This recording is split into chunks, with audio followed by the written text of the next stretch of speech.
Welcome back to the Jay Stray Way, everybody. I'm getting this reaction out a little late. It's for Umbrella Academy Season 3. It's another thing coming up this summer, and it's also superhero related. Go figure. It's so much superheroes out there, and everybody gets a little tired of it.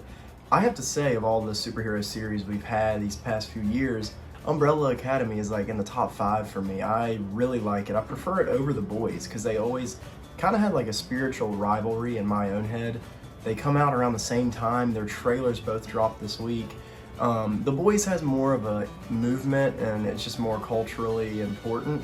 But Umbrella Academy is super fun. If you haven't watched it, it was written, the original comic was by the lead singer of My Chemical Romance, which is crazy. Hearing that would probably get a lot of people interested. And the show really works. It's super fun. If I had to categorize it, the show is sort of like Codename Kids Next Door meets X-Men. I've always saw it like that, at least, and it's super exciting. I thought Season 2 was so fucking satisfying, and it kind of just fell down. Everybody forgot about it, and Netflix needs some swishes. They need to make some shots. So either way, I'm gonna react to this trailer right now. This isn't your home. What are you talking about? This is the Umbrella Academy. This is the Sparrow Academy.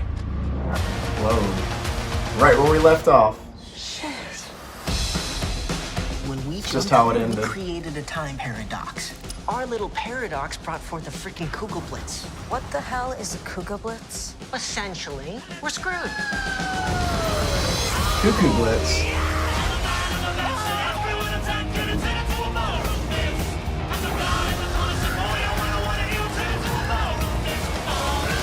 Everybody else could see Ben, right? Yeah, and he's a complete dickhead.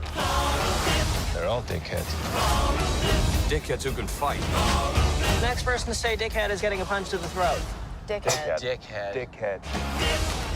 We caused a paradox, and that paradox is swallowing things. How long do we have? 4, maybe 5 days before the rest of existence is blitzed. Not to mention, we've been replaced by a bunch of blobs and cubes and birds and shit. Who's the scarred Your guy? team's good, but I don't think you're better than me. I ended the world twice, and you're just meat and spandex.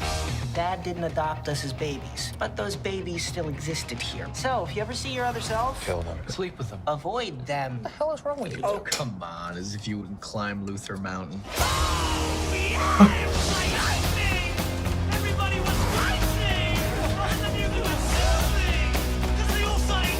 He's the best. If I kill you, do we get our Ben back? What the hell did you just say?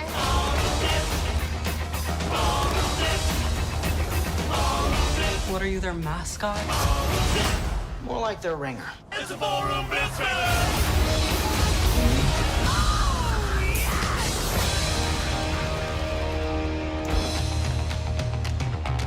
What's the tease? Looking for you. Spoiler alert. What? They found the pogo for the sparrows. Pogo's a little monkey butler. That was the first thing that I saw when I originally watched the show, was Pogo on the thumbnail of Netflix. I was like, ooh, it looks like Planet of the Apes CGI. It's really good how they realized Pogo. And yeah, look, he has the name tag on and everything. He's a biker. He's tattooing somebody. I don't know. That's crazy. So it's gonna be like a hardened, badass Pogo, less proper. That's a lot. That was a lot to digest. The music, they have so much fun music in this show that corresponds to the action. They do it so well. That's a big trend in trailers, but they actually do it in the episodes themselves. And there's some incredible moments in Season 2 where I can't remember the songs they chose. I remember Dancing in the Moonlight. It was a beautiful scene when Luther was dancing. I'm hoping this show gets a lot of eyes and viewers in this next season, and I think the biggest downfall of Netflix is the binge aspect, where they release it all at once, and you can see they're changing that with Stranger Things. The last 2 episodes are coming out separately a month after the initial release, so I don't know how this one's going to be, the release schedule. I think it's all dropping at once, but in the long run that hurts it, because nobody really talks about Umbrella Academy, because we saw it, binged it, and just stopped talking about it. Whenever they have that week-to-week thing, it really makes the show more impactful and more of a cultural thing for a while, and it helps it in the long run. For how long they made us wait to see the sparrows, it was not what I was expecting. I remember that cliffhanger, one of my favorite cliffhangers I've ever seen. at the end of season 2. That was such a risky decision they had by not even revealing the actors. And then they eventually made casting announcements, and there are a lot of unknowns. I'm really curious, the guy with the disfigured face, which one is he? Is he supposed to be the Klaus? It's crazy. So spoilers, I was really sad and heartbroken with the Ben death scene in season 2. I thought his story arc was incredible. They really made you wonder about who he was in season 1 and the way they made you wait for it. It was a great payoff, but you didn't expect him to die, and they actually killed his ghostly form, and I was like, wow, what a waste. In a way, I mean, he had a great arc, but I'm like, man, like, we just got to know him. And then now we're getting, I think it's Justin Min is the actor. We're getting him back, which is awesome they're doing it in this way.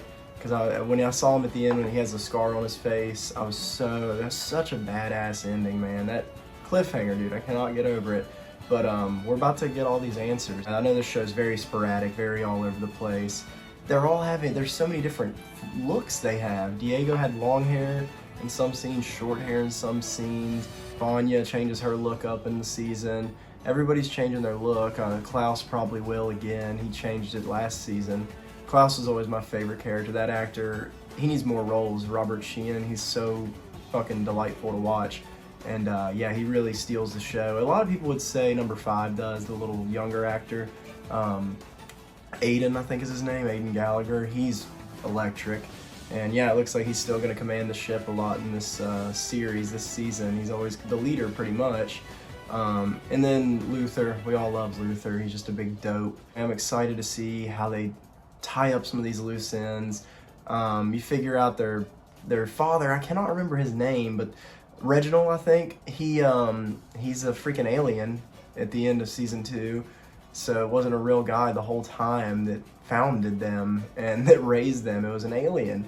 So we're gonna get all weird with it this season, and I wanted to not hold back. The show's known for being charming with its weirdness, accepting and embracing your weirdness.